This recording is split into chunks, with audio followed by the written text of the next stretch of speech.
Assalamualaikum warahmatullahi wabarakatuh.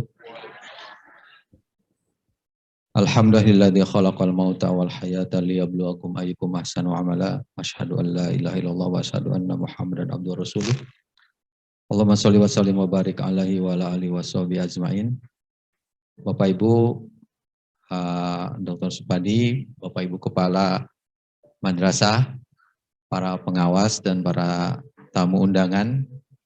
Puji syukur kata Allah Subhanahu wa taala kita bisa silaturahmi yang mudah-mudahan kehadiran kita diberkahi oleh Allah Subhanahu wa taala. Amin ya rabbal alamin.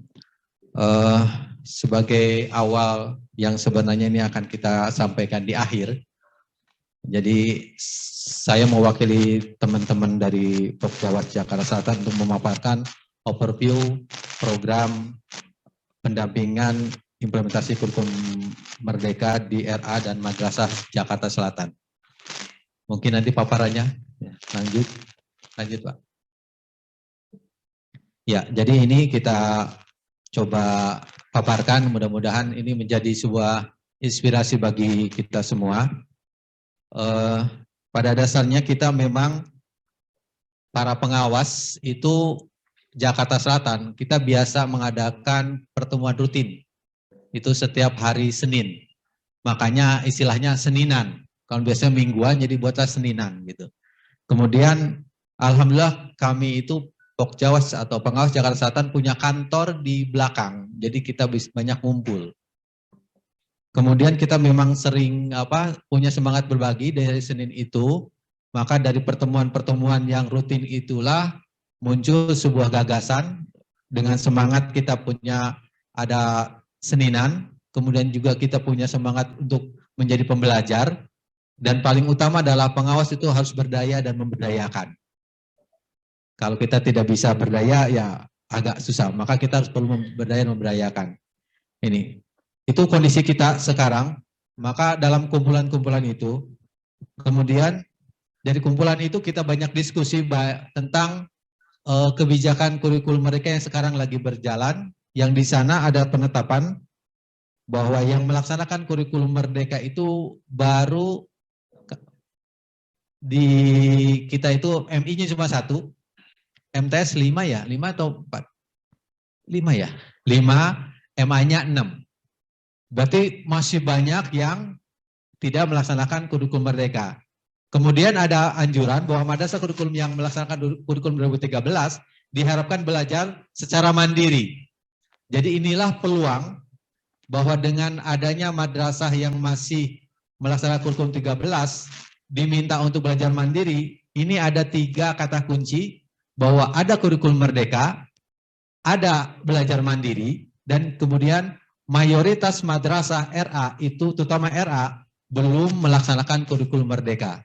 Jadi 3 kata kunci inilah sehingga muncul sebuah respon Pokjawas. Lanjut Pak. Nah di sini ada sebuah gagasan yang kita bangun, bagaimana memberdayakan peran pengawas. Bagaimana memberdayakan peran pengawas, karena melihat peluang tadi.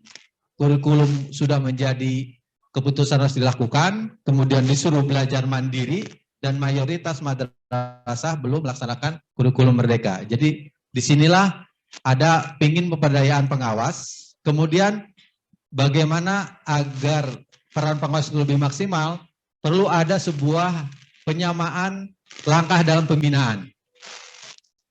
Kemudian perlu ada, jangan dulu, balik lagi, belum. Ya, jadi dari gagasan itulah muncul perlunya ada program pendampingan, perlunya menyiapkan perangkat, dan perlunya ada sebuah namanya program Madinah, nanti program Madinah. Nah, di sini ada sebuah hasil yang perlu kita harapkan. Setelah ada peluang, ada gagasan, kira-kira targetnya apa? Di sini hasil yang diharapkan adalah semua madrasah mendapatkan pendampingan kurikulum Merdeka dari para pengawas. Kemudian semua guru mulai dari RA sampai MA memahami kurikulum Merdeka. Dan yang ketiga adalah menghasilkan perangkat kurikulum Merdeka. Nah, kata kuncinya adalah kuantitas, kualitas, dan produk. Ini menjadi target kita sehingga secara alur berpikirnya adalah ketika kita punya kekuatan, kekuatannya adalah seninan, dan para pengawas itu mau belajar dan berusaha untuk menjadi berdaya dan memberdayakan, maka ada kesempatan dengan adanya pemberlakuan IKM dan madrasah diminta untuk belajar mandiri. Sehingga ada aspirasi dari kami, para Pokjawas, para pengawas, untuk menyusun suatu program pendampingan, menyusun perangkat pendampingan, dan madrasah tahun 2023 siap melaksanakan kurikulum merdeka.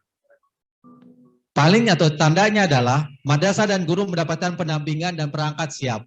Maka kita punya program namanya pendampingan IKM. Lanjut. Nah, ini gambarannya. Tujuannya adalah kita targetkan madrasah siap melaksanakan kurikulum merdeka tahun 2023 se-Jakarta Selatan. Bukti kesiapannya adalah secara kuantitas semua guru mendapatkan pelatihan kurikulum merdeka dari RA sampai MA.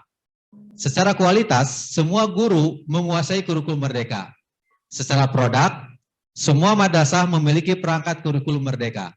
Yang tidak, 3 aja, KOS, KOSP, modul aja, dan modul project. Maka programnya kita menyusun namanya pendampingan terstruktur dan terencana, pendampingan berjenjang dan berkelanjutan, pendampingan berbasis bukti dan aksi. Maka muncullah program pendampingan IKM, itu menjadi bagian dari programnya Madinah. Madinah itu adalah Madrasah for Attitude Development and Innovation Acceleration.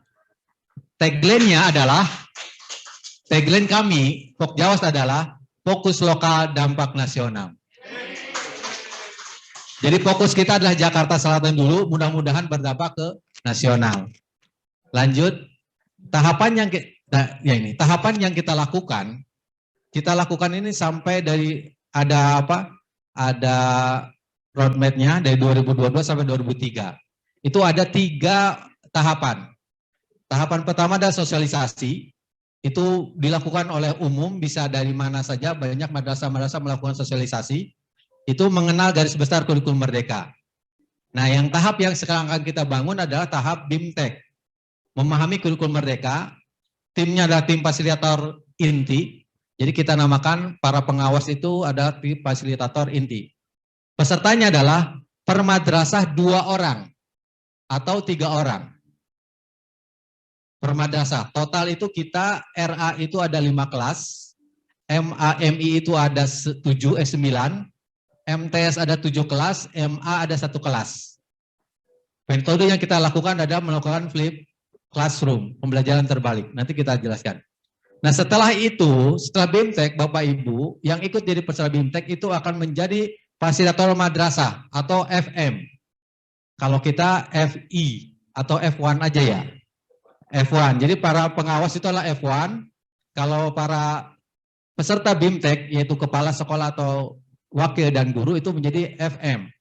Fasilitator madrasah. Targetnya semua guru di madrasah. Jadi nanti para peserta BIMTEK itu akan mengadakan IHT di masing-masing madrasah didampingi oleh para fasilitator inti atau F1-nya. Itu targetnya di akhir 2022 itu sudah semua guru secara kuantitas itu sudah tercapai akhirnya mendapatkan kurikulum merdeka. Nah, baru masuk ke 2023 itu baru kita ada namanya CNM, itu adalah coaching and mentoring. Tim fasilitator madrasah berdampingan dengan berkelanjutan nanti didampingi untuk menyusun perangkat-perangkat. Jadi ini roadmap yang kita lakukan untuk mencapai 2023, kuantitas, kualitas, dan produk kita terwujud. Lanjut.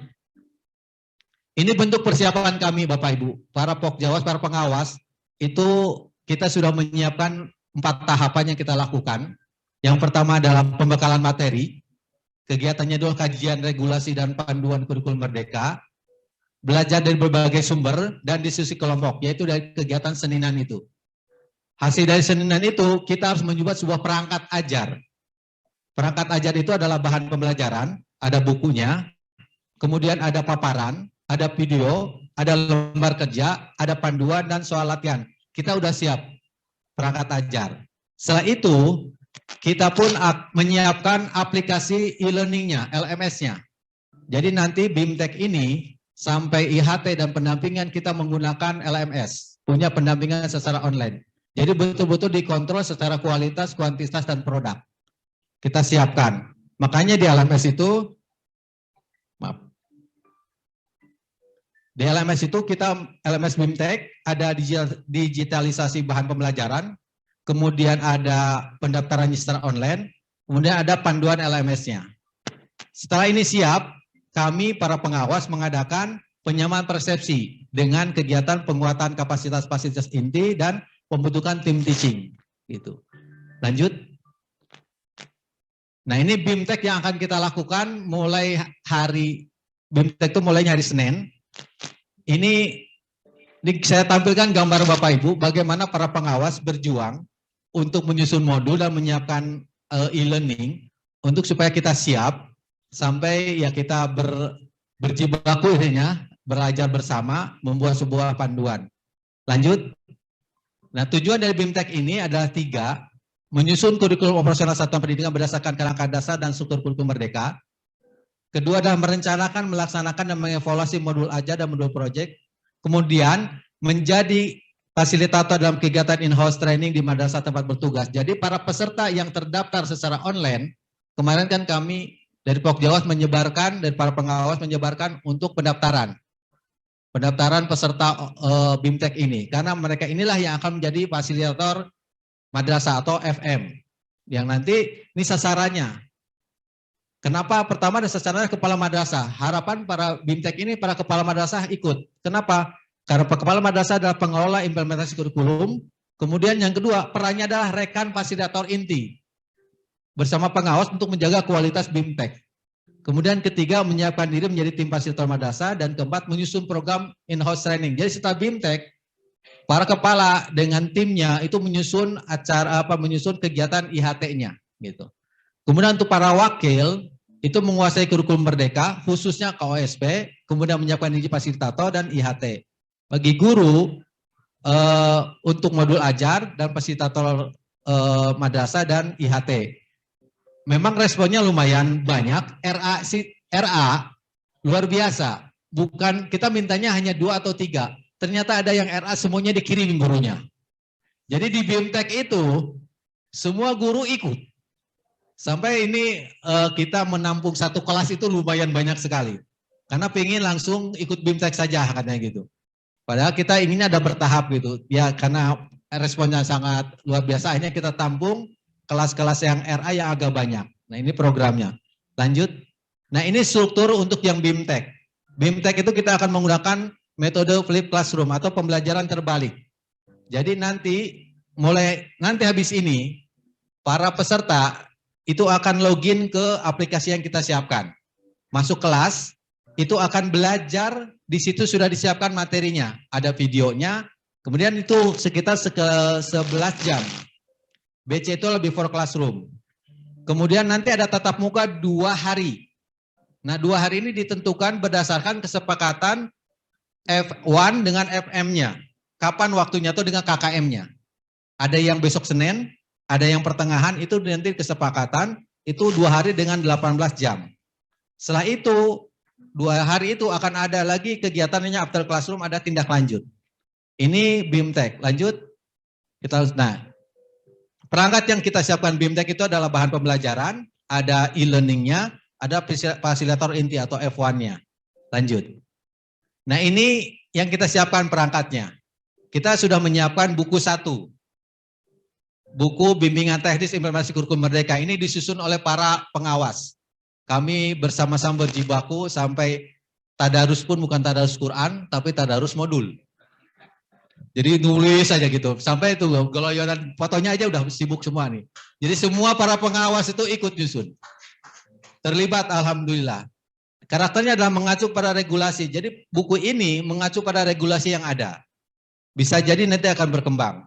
Kemudian penyajian materi dengan gambar atau infografis. Jadi di buku itu banyaknya adalah gambar, flowchart, jadi supaya lebih berbeda dengan yang lain. Kemudian menggunakan metode flip classroom. Jadi nanti ada kegiatannya yang sebelum tatap muka, selama tatap muka, dan setelah tatap muka. Dan ini buku ini adalah dinamis, artinya masih perlu bisa juga direvisi ataupun dikembangkan. Lanjut, karakteristik yang kedua adalah tentang karakteristik LMS-nya ini. Di sini ada pengolahan pembelajaran secara real time. Jadi Bapak Ibu yang udah masuk sekarang hari ini akan langsung ngikutin pembelajaran di sana, tersedia materinya, tersedia videonya, tersedia bahan pembelajaran, sumber-sumbernya. Penyajian materi dengan video, kemudian ini lagi menyiapkan juga para pengawas dengan semua materi pakai lagu. Semua materi pakai video gitu, biar berbeda, biar lebih ini. Kemudian penyediaan sumber belajar secara elektronik. Jadi sumber-sumber belajar akan dimasukkan dalam aplikasi tersebut. Sehingga para peserta BIMTEK itu sudah ada, sudah tidak mencari lagi kemana-mana, ada di LMS itu. Kemudian dengan ada LMS itu pemantauan pelaksanaan kuantitas dan kualitas BIMTEK akan terkontrol gitu. Lanjut. Nah ini para pengawas sampai sibuk semua, itu pengawas dari rata-rata semua pengawas madrasah. Kemudian kita namakan kita adalah F1. Nanti Bapak Ibu sebagai peserta BIMTEK adalah FM. Nah, kemudian kita nanti di BIMTEK itu timnya tim teaching, bukan 1 orang. Minimal ada 3 orang per kelas. Dan nanti bekerja sama dengan peserta yang dari kepala madrasah untuk bisa mensukseskan programnya. Karena ini BIMTEK ini kita pendampingan ini adalah mendampingi. Artinya bukan mengajari, bukan. Tapi kita belajar bersama, menyiapkan kurikulum mereka dengan maksimal. Kemudian kita punya memang pengawas pembelajar yang senang belajar, kami ingin belajar untuk bersama-sama dengan para kepala madrasah dan guru untuk mengembangkan madrasah. Lanjut. Nah ini yang maksud tadi Flip Classroom itu, Before Classroom itu 11, fokusnya adalah memahami materi. Kalau dalam bahasa taksonomi belum itu adalah C1 dengan C2 saja. Baru nanti ketika tatap muka itu mempraktekkan materi. Jadi Bapak Ibu para peserta BIMTEK diharapkan membaca dulu di Before Classroom materinya, baru kita diskusi. Jadi tidak lagi di tatap muka itu penyajian materi, tapi diskusi. Kita bicara karena yakin Bapak Ibu guru itu, kepala-kepala madrasah itu udah punya ilmunya banyak. Maka dalam tatap muka itu kita memposisikan para pengawas sebagai F1 itu ada sebagai fasilitator. Dari situ baru kita masing-masing bekerja sama, baru ke after classroom itu menindaklanjutinya di masing-masing madrasah gitu. Ini yang BIMTEK akan kita lakukan supaya diketahui oleh Bapak dan Ibu bahwa kita bertahap gitu. Lanjut, kayaknya terakhir. Nah, terima kasih Bapak Ibu, selamat belajar. Slogan kita adalah fokus lokal dampak nasional, dari Jakarta Selatan untuk Indonesia, dari Pokjawas Jakarta Selatan untuk Kemenak, pengawas berdaya dan memberdayakan. Terima kasih. Assalamualaikum warahmatullahi wabarakatuh.